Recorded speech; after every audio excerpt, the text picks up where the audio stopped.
Hello, and welcome to Impacting IEPs, Making the Most of the IEP Process, brought to you by the Florida Atlantic University Center for Autism and Related Disabilities. The FAU Center for Autism and Related Disabilities provides expert consultation, training, and support at no charge for all people across all race, ethnic, and gender groups with autism and related disabilities, their families, employers, the professionals and community and governmental agencies serving them.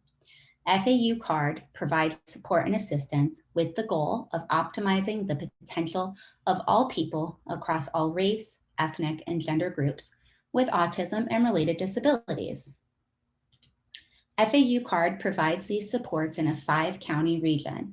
These counties include Indian River, St. Lucie, Martin, Okeechobee, and Palm Beach.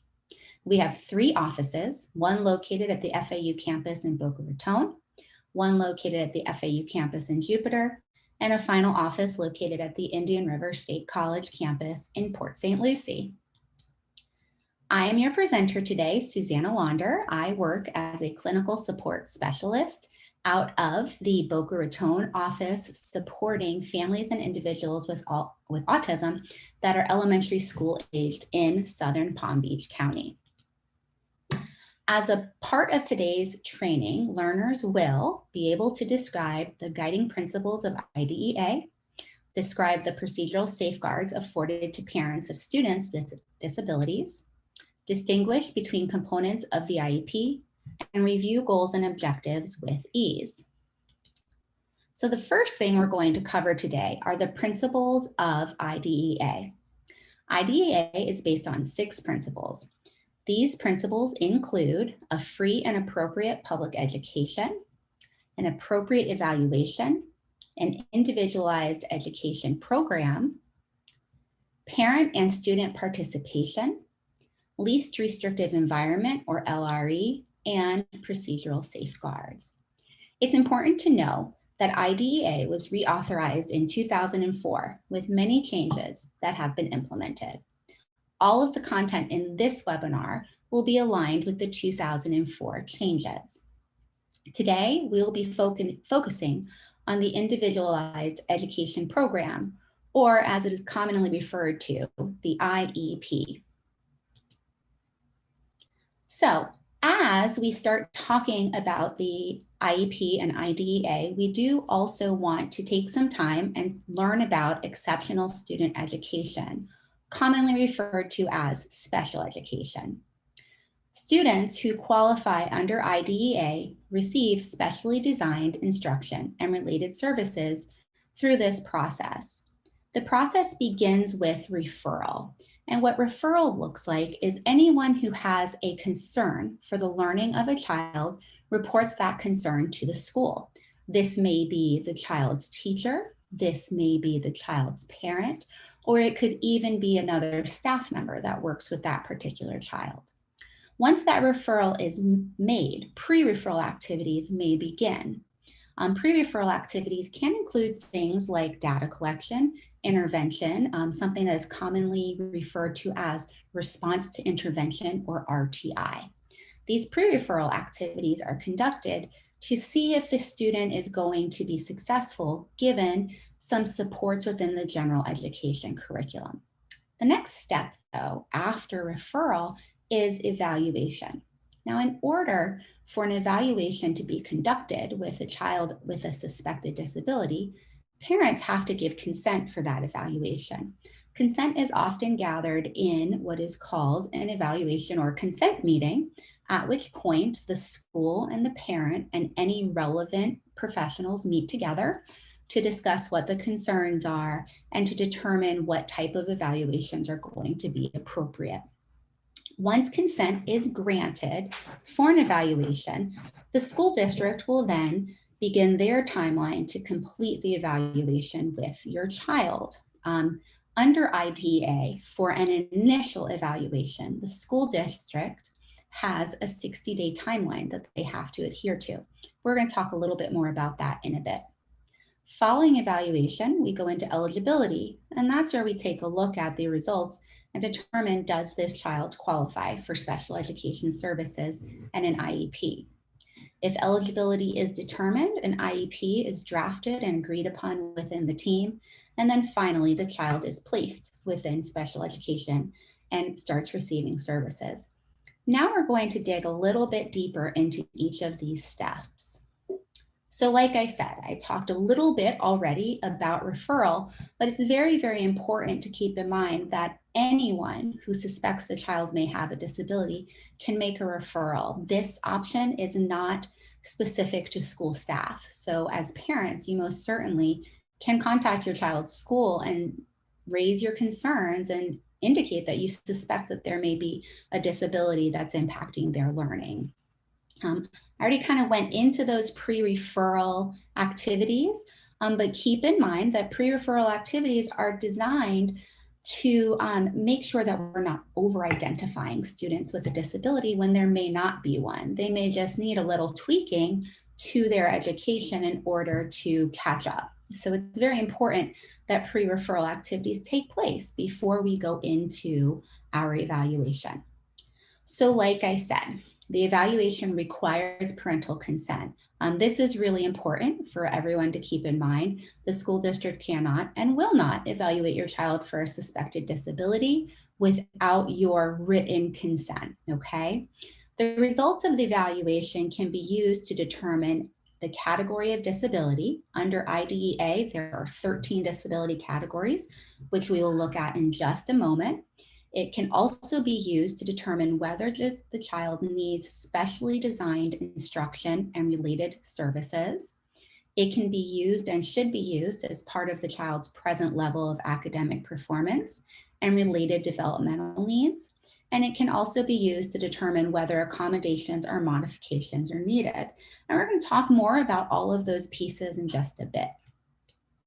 So, like I said previously, IDEA 2004 identifies 13 disability categories. There are a number of different evaluative tools that can be used to determine eligibility for each of these categories. There's quite a few tools that are going to overlap among all of the categories, but it's important to know that an evaluation that's considering autism as an educational disability or an educational category might look a little bit different than one that is for a child that you might be considering an intellectual disability. So there are components that are different between the two. I do want to point out something that's very, very important when you look at that last disability category of developmental delay. Developmental delay is bound by age. None of the rest of the disability categories are. And what that means is that in IDEA, it identifies that children ages 3 through 9 can be identified with a developmental delay. Here in the state of Florida, they've pared that down to the ages of 3 through 5. And what that means, and where this is very, very important, is that if you are the parent of a child who's found eligible for special education services for a developmental delay at the age of 3, when they turn 6, they will no longer have that eligibility. And that has some implications as you're moving forward in making sure that your child's education is being supported. It's very common, and what should be happening is as students are getting closer to that age of aging out of the services, that they would then be reevaluated to determine if there's further eligibility. Moving on, I want to spend some time going through the procedural safeguards that are made available to parents of children with a disability. So, procedural safeguards include the right to participate in all meetings, to examine all educational records, and to obtain an independent educational evaluation of the child. Parents have the right to written notice when the school proposes a change or refuses to change the identification, evaluation, or placement of a child. So what I want to do is I want to pull apart each of those components, okay? So first of all, as a parent of a child going through the special education process, whether it's that initial consent meeting or you are having an IEP review meeting after years of placement. You have the right to participate in every single meeting that is held in regard to your child and their educational plan. So what that means is that the school needs to make their best effort to contact you and schedule with you a time that's agreeable for both parties. Parents do have the right and the ability to say the first time that you're offering me doesn't work and I need to reschedule. I strongly encourage parents to use that safeguard. You do have the right to say, well, you know what, this doesn't work, but this can. And make sure that you are an active member at all of your child's educational meetings. The next part of that that's very important is having the right to examine all educational records and to obtain an independent educational evaluation. So when we're talking about examining educational records, what this means is that you as the parent have the right to have access to the evaluation reports for every evaluation that's been conducted with your child. You have the right to have access to every IEP, every consent notice, every meeting notice, and the school cannot deny you that access. So what I mean is that, say you decide that you would like to get a second copy of the child's most recent IEP or their most recent evaluation, you have the right to contact the school and request those documents, and they have to provide them to you. When we're talking about an independent educational evaluation, that is where parents have the right to seek out an evaluation outside of the school system. This may be because you disagree with the results of the school's evaluation. Perhaps they have identified an eligibility that you don't agree with, or perhaps you feel as if their evaluation was not comprehensive enough.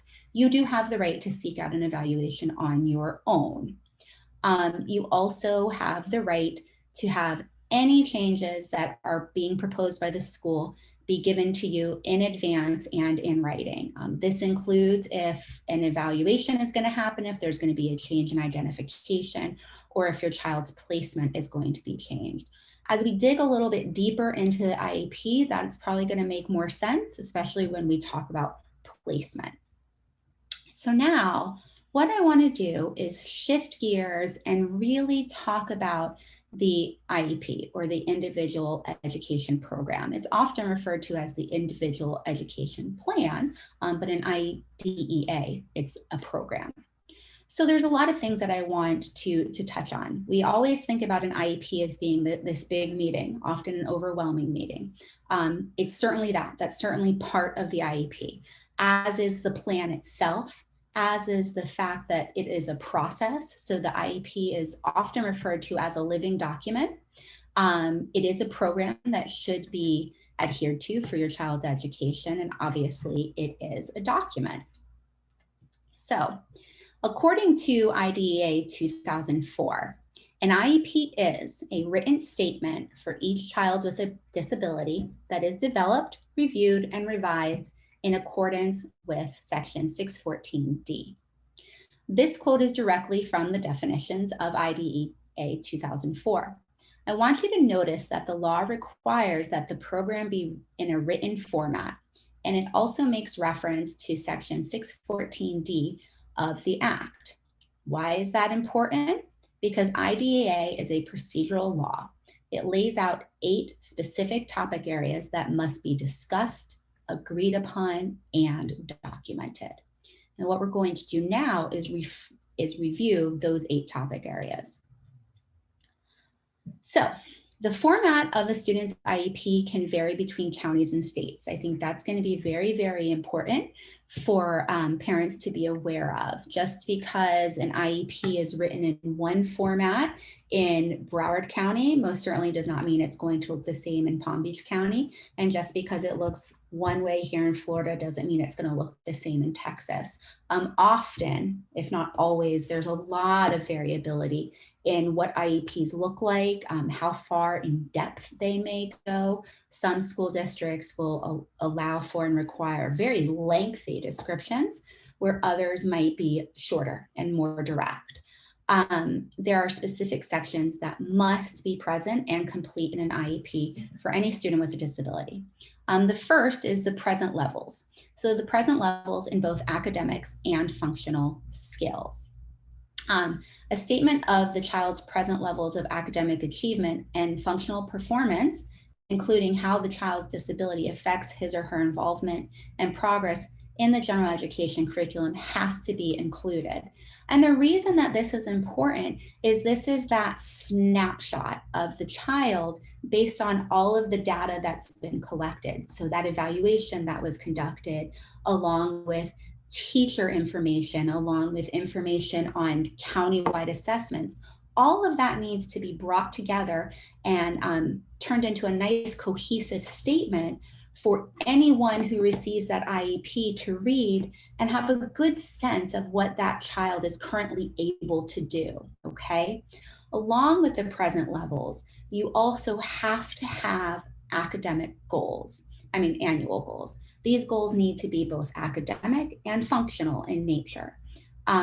Once a child's needs are identified in that present level, the IEP team needs to work together to develop appropriate goals to address the needs.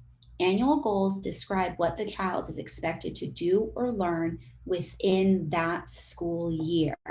So it's really important that we keep in mind that anything that's in a present level that's indicated as a difficulty or an area of need should then have a corresponding IEP goal. So if we have a present level that's indicating that a child has a weakness in reading comprehension, there needs to be a reading comprehension goal to address that weakness.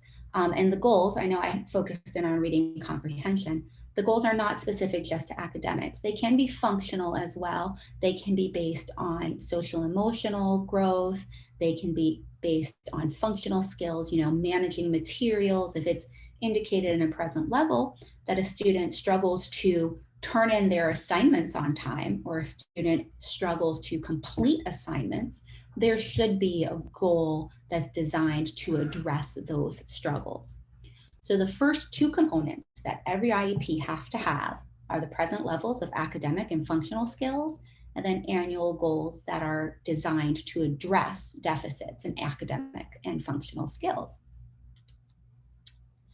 The next section, or the next aspect of an IEP that you should see, are benchmarks or short-term objectives. And these should be related specifically to goals.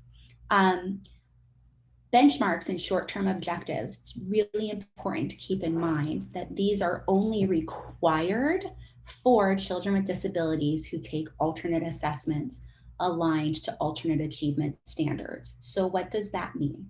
That means that on your child's IEP, if they're identified, like I said, with a disability and with a designated area of need, there has to be a goal addressing that. Now, a goal is a much larger component than a short-term objective, okay? My goal, that's my end of the road. That's what I want the student to be able to do at the end of this calendar year. Whereas a short-term objective, like the name implies, is a much shorter chunk, okay? Short-term objectives and benchmarks are only required for students that are taking an alternate assessment. Most commonly, individuals that take the alternate assessment are those individuals that are identified with an intellectual disability. And in the state of Florida, that would mean that they are not taking the FSA, but they are instead taking the FSAA. In those IEPs, you would expect to see short-term objectives and benchmarks. In most other IEPs, you're likely, at least here in Florida, you're likely not to see short-term objectives. Also, within the IEP, there must be statements that explain measuring and reporting on progress. This measurement is often aligned to midterm progress reports and report cards. Each child's IEP must also contain a description of how his or her progress toward meeting the annual goals will be measured and when it will be reported to parents. So often what you're going to see is you're going to see an IEP goal, and it's going to have to be met at a certain criteria, maybe 80% of the time. And then you're going to see how often it is going to be reported. It may be reported 4 times a year in line with when report cards come out. That's pretty common. You may see it bumped up to something like 6 or 8 times to align with when midterm progress reports and report cards come out. At the very least, you should expect to see an update and progress monitoring and reporting based on your child's IEP goals at each report card. So for example, here in Palm Beach County at the elementary school age level, they're at trimesters. So you would be getting progress reporting 3 times a year, whereas in middle school and high school, they go by 9 weeks. So you'd be getting it 4 times a year. So the next section of the IEP that must be included is talking specifically about the special education supports. So what are those supports? Who is going to provide them, and what are they going to look like? The IEP must contain a statement of special education and related services and supplementary aids and services to be provided to the child or on behalf of the child.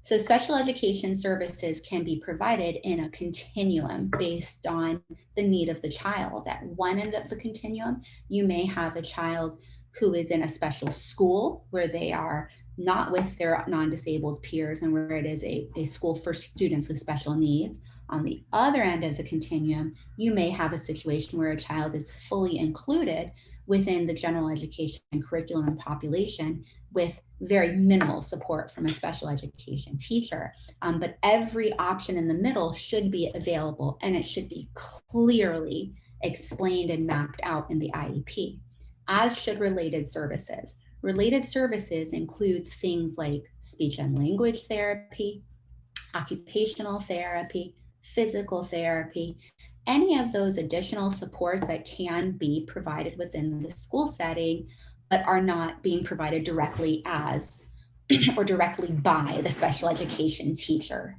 Okay. Supplementary aids and services, those can include things like assistive technology.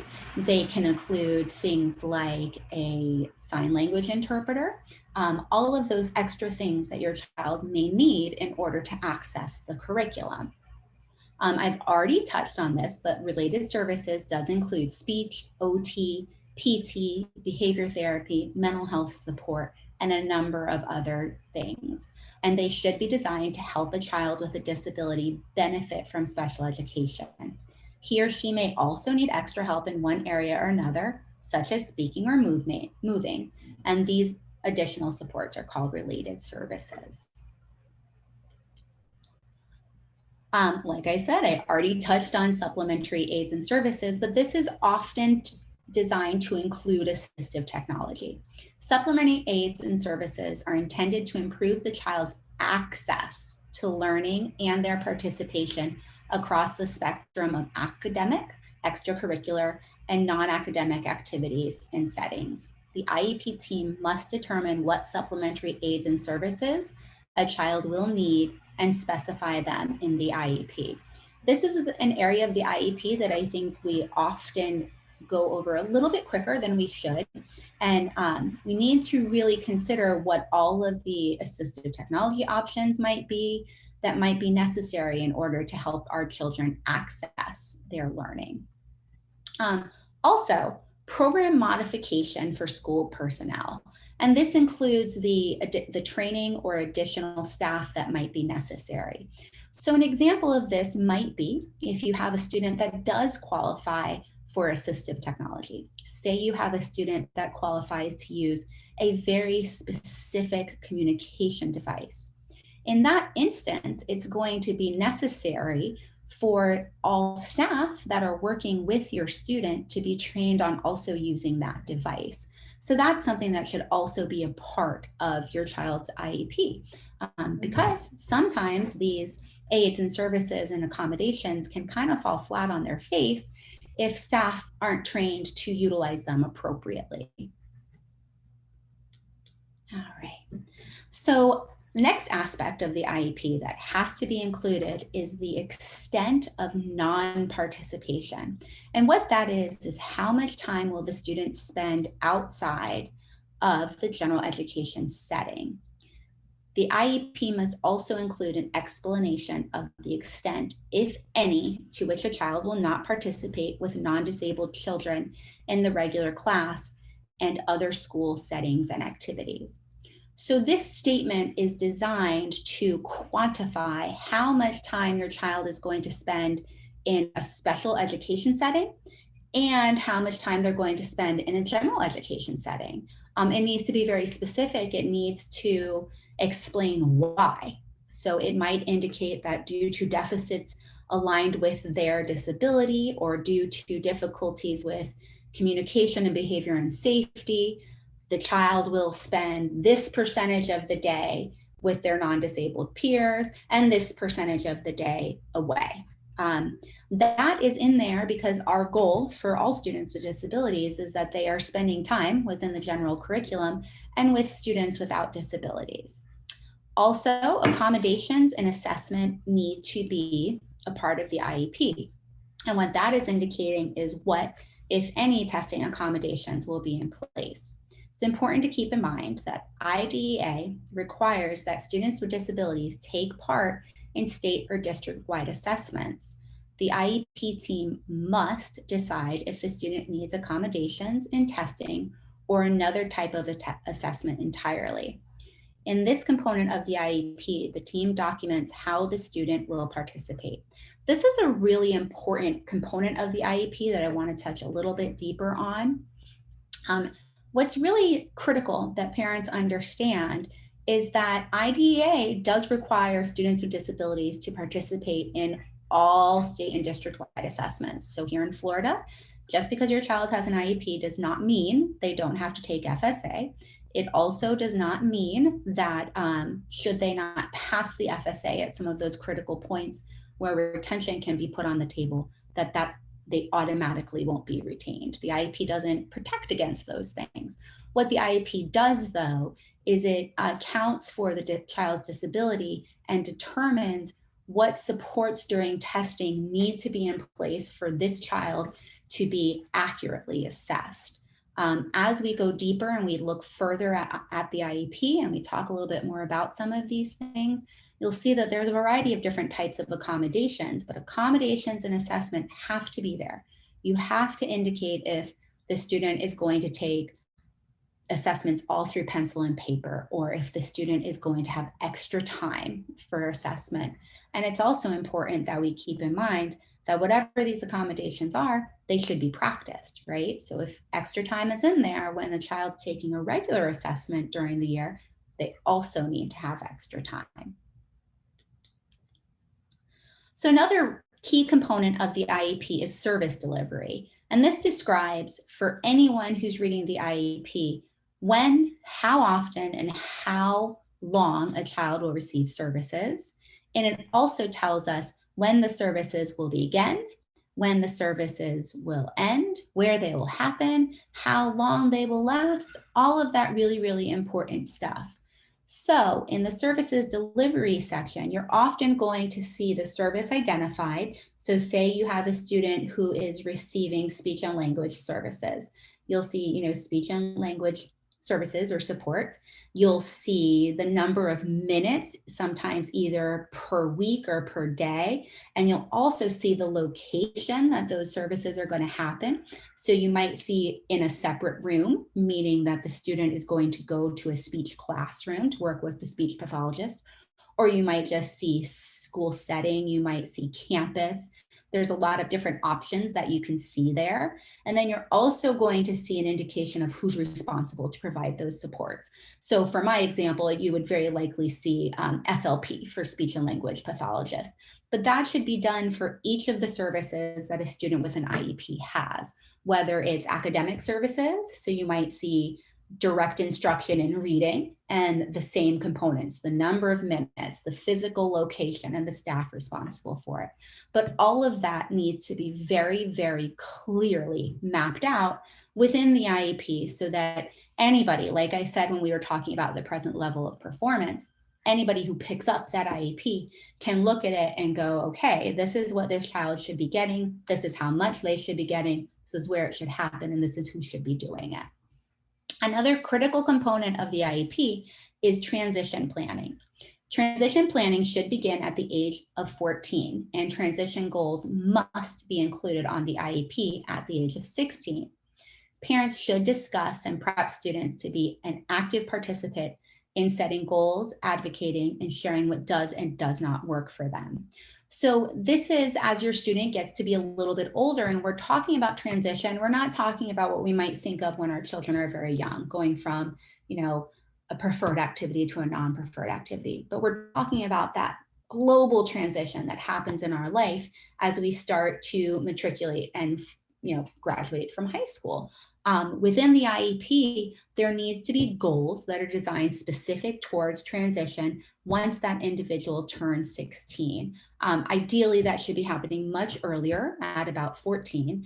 And truly, the individual, the student, needs to be involved and needs to have a voice at that point, because at that point in their education, they know what works, they know what doesn't work, they know, or they have some growing ideas of what their interests are, and goals that are designed to help prepare them for secondary life should most certainly also include their input. And then finally, the final component of the IEP that has to be addressed is the age of majority.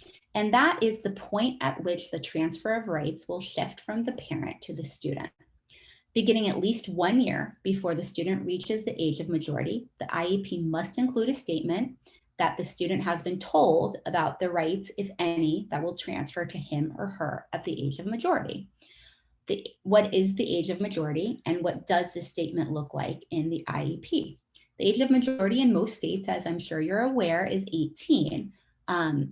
Some students with disabilities will turn 18, and those rights that you as a parent have in your procedural safeguards and all of that would transition directly to them. Some students, there may have to be some different rights put in place, or different things put in place to have those rights stay with the parent. So say you have a student who has a more significant disability that may not be fully capable of making all of their decisions about their education independently.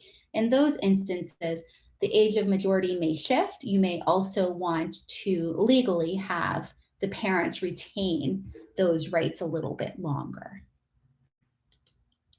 It's important as we're moving forward and we're thinking about an IEP that there are certain things that an IEP just isn't, okay? It's not a lesson plan. So an IEP is not going to identify specific curriculum. It's not going to say this student's going to use Wilson reading.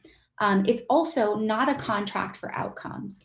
An IEP is written based on a student's present level. So that snapshot of that child at this moment in time, what they are able to do, what they are struggling with, what they've completely mastered.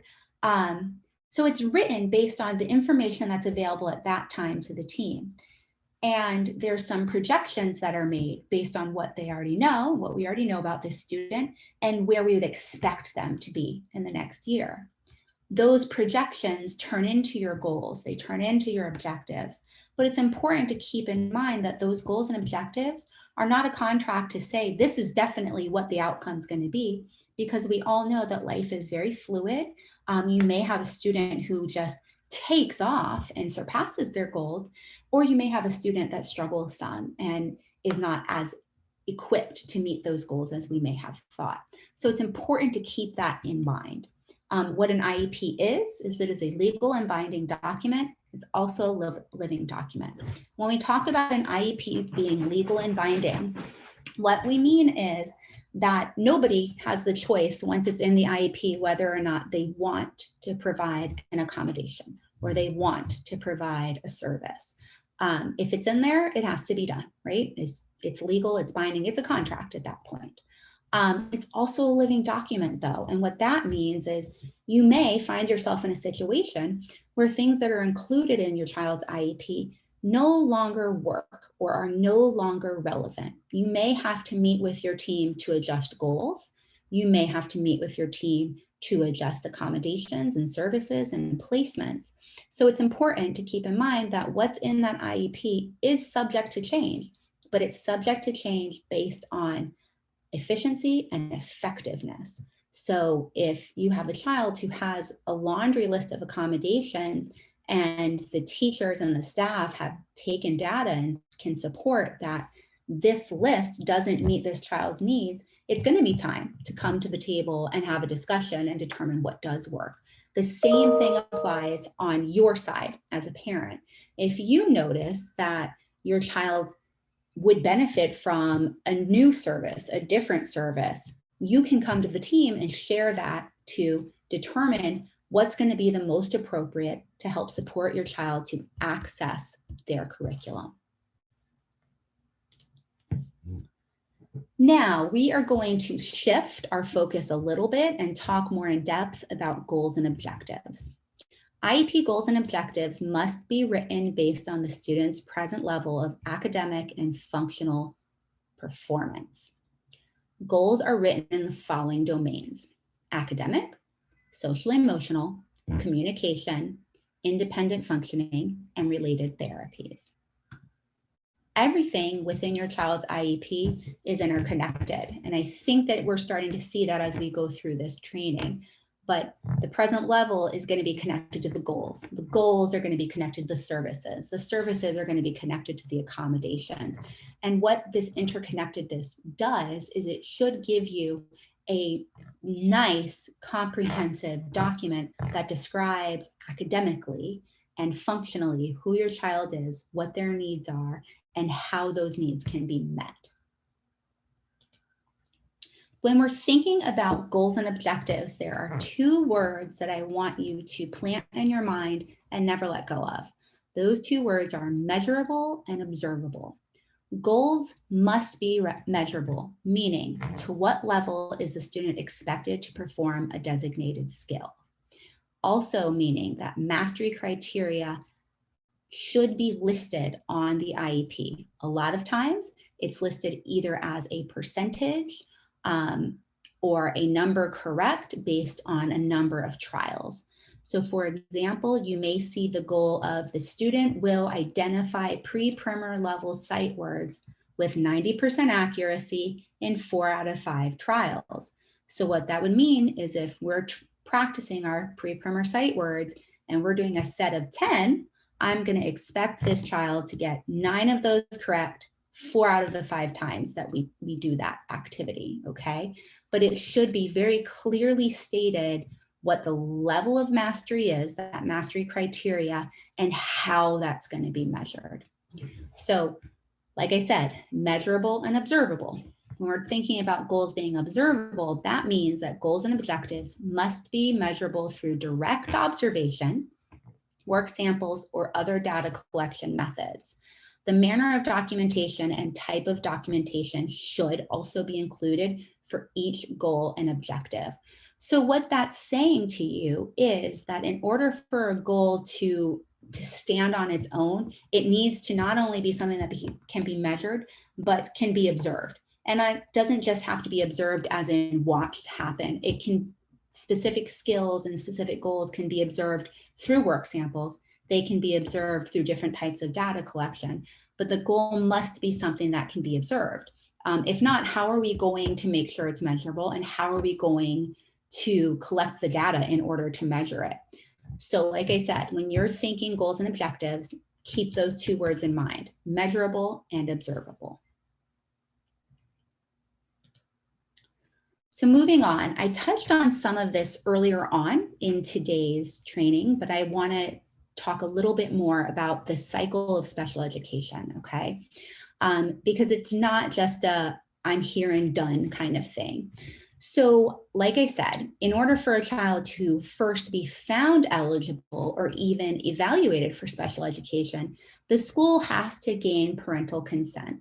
And like I said, that's that initial meeting where you have the parents and the school team come together and discuss what the concerns are Sometimes the parental consent meeting happens following RTI or response to intervention. And what that means is it happens following the school having taken steps to provide different supports and interventions in the general education classroom and found those to not be successful. So they escalate the process to now we need to talk about evaluation. Or on the flip side, and specific to say an autism evaluation, the parental consent can just occur because the parent has requested it or the school suspects that the child has autism. In that instance, when we're thinking about an autism eligibility, that requirement to collect data on the front end is not there because that's not the nature of autism. So parental consent has to be gained, and it has to be gained in writing. Like I said, following that consent, there has to be that evaluation. Something that I do want to make super clear is that when we're talking about an initial evaluation for special education services, IDEA outlines a 60-day timeline from the day of consent. Now, what that means is if I sign consent today, that the school district has 60 school days with which to complete the evaluation, not 60 calendar days, not 60 days in 8 or 12 consecutive school weeks, 60 school days. And what's important to keep in mind with that is teacher work days wouldn't count, holidays wouldn't count. So 60 days can turn into a longer process than we initially think when we think of that. It's not 2 months. It's not a clean 2 months. It's going to take a bit longer, but that's the time frame that they have to complete the evaluations in, okay? After the evaluation process has been completed, there's that eligibility meeting. That eligibility meeting is going to look different based on the outcome. It's going to look different depending on what county, what state you're in. But the core purpose of an evaluation meeting is to review the evaluations that were conducted, to talk about the results, to determine based on these results, does this child qualify under one of those 13 disability categories that we saw earlier on in the presentation. So that's what happens at an eligibility meeting, is we review the evaluations, we determine eligibility. Many times, not always, if a child is found eligible for special education services, immediately following that eligibility meeting is the initial IEP meeting.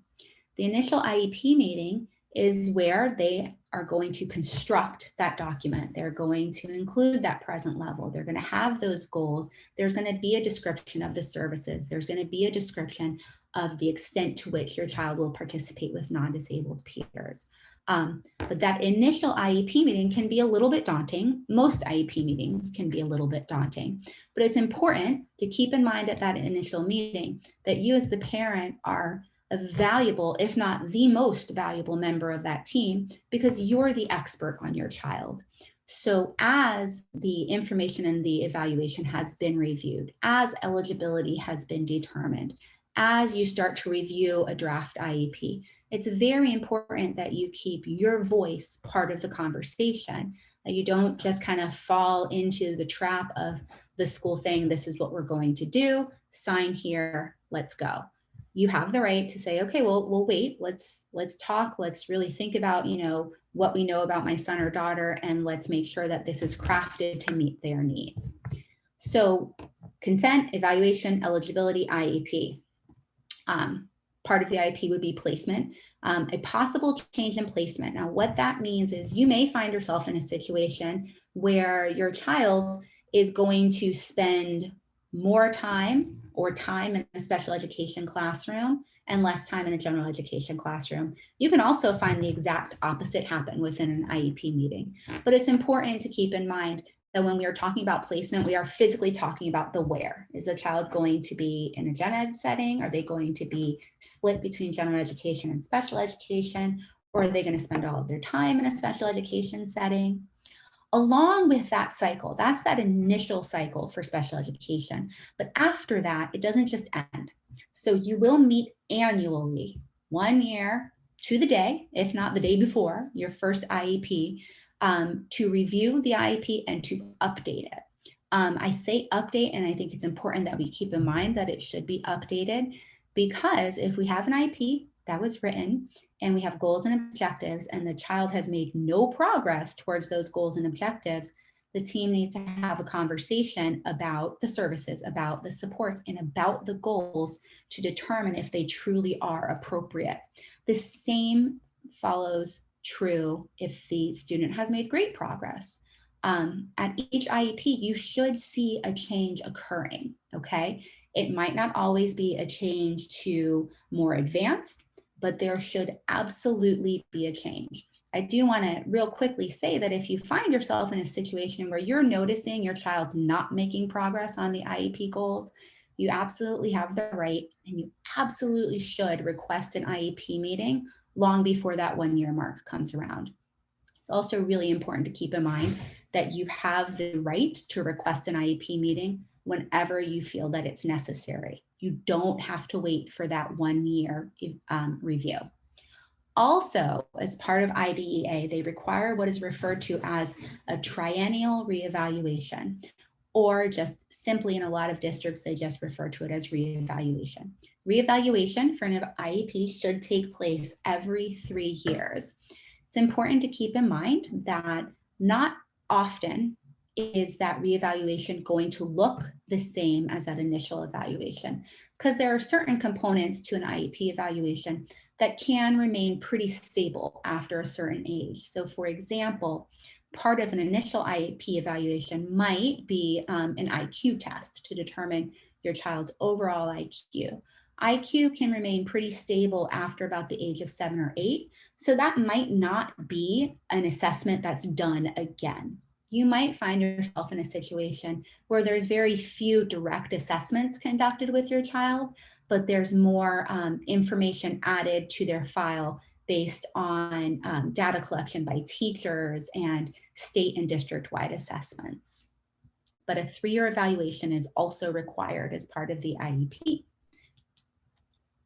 Now, what we're going to do and what we're going to spend the remainder of this training on is just some tips that parents can utilize to make this whole IEP process a little bit more successful. So the first one is to establish a positive and collaborative communication with the teacher and the school. A lot of times it can be tricky to establish a good rapport with parents and teachers, especially if there's a situation where one of the parties feels like the other is being a bit too demanding. But it's really important that you establish, whether it's through email or phone or handwritten notes, collaborative communication. Your child's teacher does not have to be your friend. That's a-okay. In most instances, they're not going to be your friend. But for that year, they are your educational partner for your child. And there's absolutely nothing wrong with working, and it's advisable to work to create a very strong, professional, collaborative communication with your child's teacher. You also want to try to meet with your child's teacher and therapist within 1 month of the IEP date. This can be really helpful to do before the IEP is coming, because it gives you some time to share with them in a less formal setting what your goals are, what you would like for the school to work on in the upcoming years. And it's not formal. So it's not a strict IEP meeting. It's just an opportunity to have kind of a pre-conversation with the whole team where you as a parent are a part of it, to kind of prep for that upcoming meeting. And what happens is doing that on the front end can make your actual IEP meeting much more successful and much smoother, because some of the setting of the stage has already happened. There's already been the conversation about where everyone is and where everybody feels the student needs to go. So I strongly encourage folks to do that. I also strongly encourage you to request a copy of the IEP and any evaluations prior to the meeting.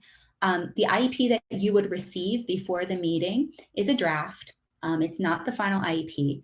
It is absolutely subject to change. And remember, an IEP is subject to change really at any time.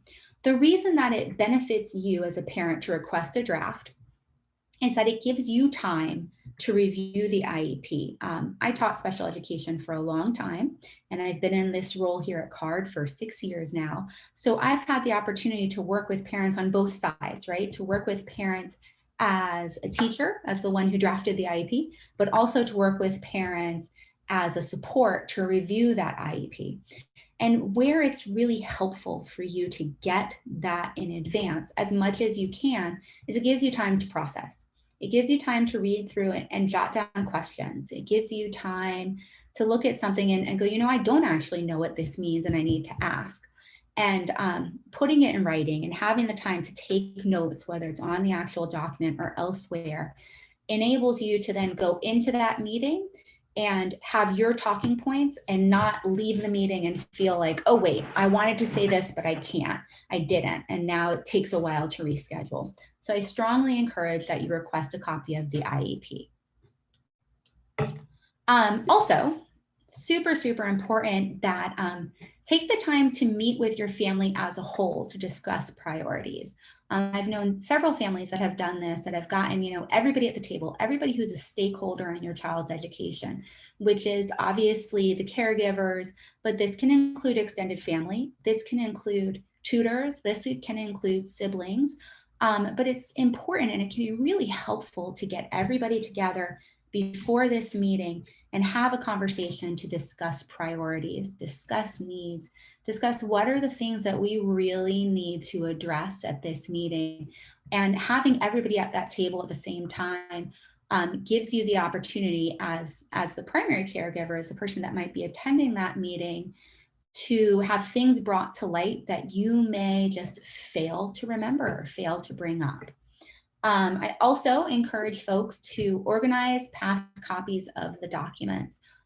Everybody has their own way of organizing. I've known a lot of parents that create a binder with their child's evaluations and their child's goals and their child's progress reports, and they just split it up with dividers based on different categories. I found that to be really effective for them. What they've shared is that it's nice to know I can just grab this and this is where everything is. The reason this is important, the reason to keep all of those past documents together in one place is that gives you the ability to kind of track where you're going from where you've come from, okay? And to make sure that, like I said, that there are changes being made in the accommodations, that it's not just, and the goals, that it's not just the same goal kind of carrying over from year to year to year. Sometimes that's going to happen and it's going to be necessary, but when you have the same or very, very similar goals, you really need to, as a team, come together and determine, is this appropriate? So take the time to organize your documents and take the time to keep them all in one place. It makes it a whole lot easier when you walk into that meeting and you know that, okay, I can reference this right now. I can open my binder up and I go, well, last year we talked about this. So I strongly encourage folks to do that. I also strongly encourage you to consider inviting another family member or a trusted friend to attend the meeting with you. It's important to know that the school cannot prohibit you from bringing anybody to the IEP meeting. Here in Palm Beach County, on the prior written notice form, which is like the meeting invitation that you'll get, there is a spot where you can check that you'll be bringing someone else with you. And I believe, I'm not 100% sure, I believe they ask you to indicate who that person is. But they can't say, well, we don't think that, you should bring them, so we're canceling the meeting. Where this can be very helpful is I've had lots of parents report to me that you're sitting at this big table and there's teachers and therapists and administrators all sitting there, and then there's you. And it can feel adversarial, and at times it can be adversarial. So having somebody else with you that is kind of on your team can feel really, really good and can be really helpful. It can also be very, very helpful to take the time to talk with that individual in advance and to review those talking points in advance so that they go in and they're able to really support you should you fail to bring something up or should you become emotional and not be able to bring something up. It can be very helpful to have somebody there with you. Also, as a part of that meeting, share your goals, your hopes, and your dreams for your child. Part of the IEP is a requirement for parent input. And I can't tell you how many IEP meetings I sat in and we would get to that section and say, is there anything you would like to have? And the caregiver would go, I think everything's going great.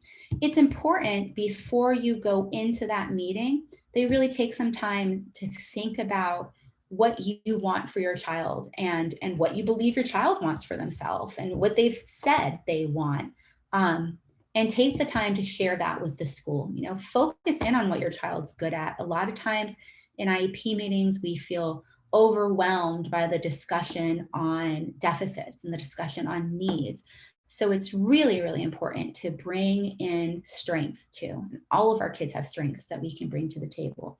It's also super helpful, especially for teachers or staff that might be new to your child, to talk about their interests, talk about what they're passionate about, talk about what makes them tick. I can tell you as an educator, having that information on the front end can empower your teacher or your therapist to bring those things in to instruction and to therapy and make it more successful. So share that, take that time and share that at that meeting.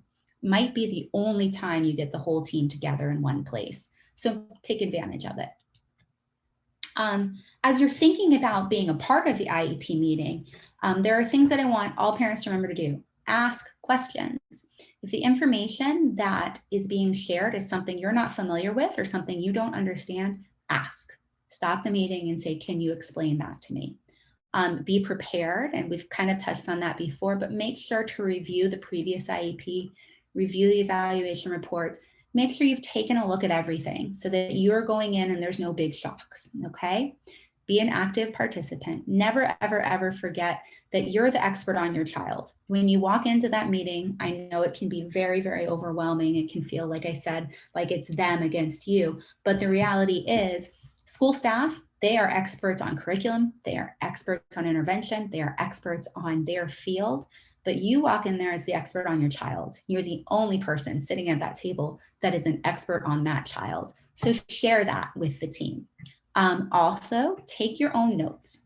The school will take notes and they'll provide you a final document with notes on it, but you have every right to take your own notes and to document the conversation for yourself as well, because there may be things that could be missed within the school's notes, or there may be things that you might not understand the way that the school phrases it. So feel free to take your own notes. Maintain copies and records of your child's information. So that kind of goes right back to creating that organizational system, whether it's a binder or a file cabinet, whatever you choose to do, but make sure that you're maintaining updated copies of that. That way you have everything right at your fingertips. Should there be a situation where something doesn't seem right, or should you relocate and you need to have access to this, that way you've got it all in one place. Also, if your preferred language is not English, the school is required to provide an interpreter and a copy of all information in a language that you are most comfortable with.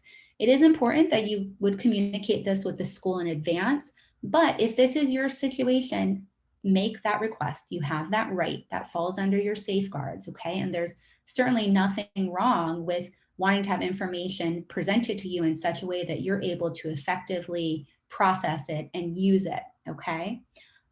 Also, be familiar with the goals your child is currently working on and the progress they have made in the past year towards those goals.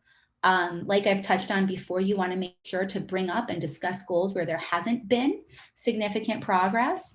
And you want to work with the school team to adjust those goals. It can be challenging for both the school staff and parents to have to kind of pull back from a goal or take it a step lower, because that's not what we want for our students. We want to think our students and our children are moving forward. But there may be instances, there may be times where at that IEP meeting previously, maybe we bit off a little bit more than we could chew, or maybe circumstances changed. So maybe there was some regression with the child and we need to adjust. Always be confident of your role as a key member of the IEP team. Never, ever, ever forget that you're the expert on your child, and what you have to say is just as valuable as any other member of that team. And also don't feel pressured to agree to anything on the spot. And what I mean by that is, at the end of the IEP meeting, you have to sign and give consent for the IEP and say you agree with it. let me correct that statement. At the end of the IEP meeting, they want you, the school wants you to sign and agree and say, yes, let's implement it as is. You do not have to do that. You have every right to say, thank you for your time. I'm going to take my copy home. I want to review it. I need to process and digest this, and I'll sign it and send it back to you. A lot of times we feel like we have to sign right then and there, but the reality is you don't. This is a big deal. This is a document that is designed to meet your child's educational needs, and the meetings can be a lot.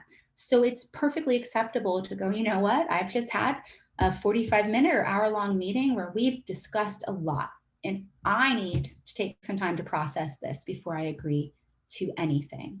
Don't feel pressured to sign, and don't feel bad if you say, I want to take some time. You have that right. Okay, so finally, the last little bit of our webinar today is we're going to take a look at some different resources that are available to you as parents. Always, you can visit our website. The FAU Card website is located at www.autism.fau.edu. You can also click on this link.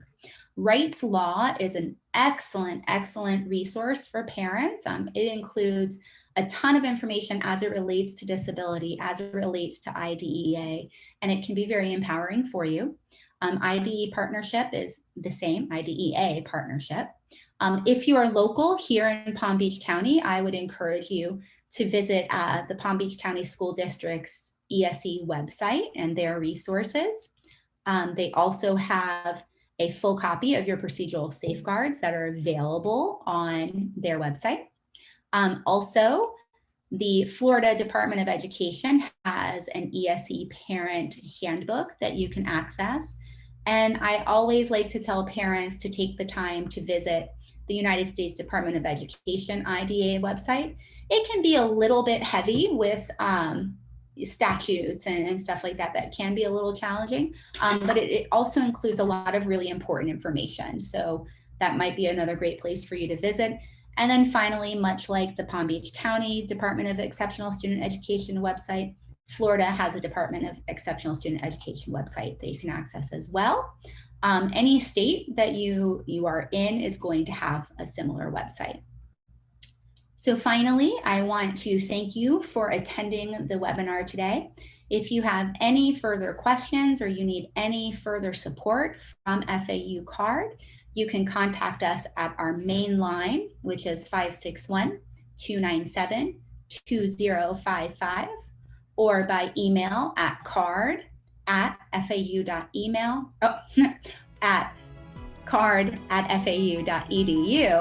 or through our website, which is www.autism.fau.edu. Thank you.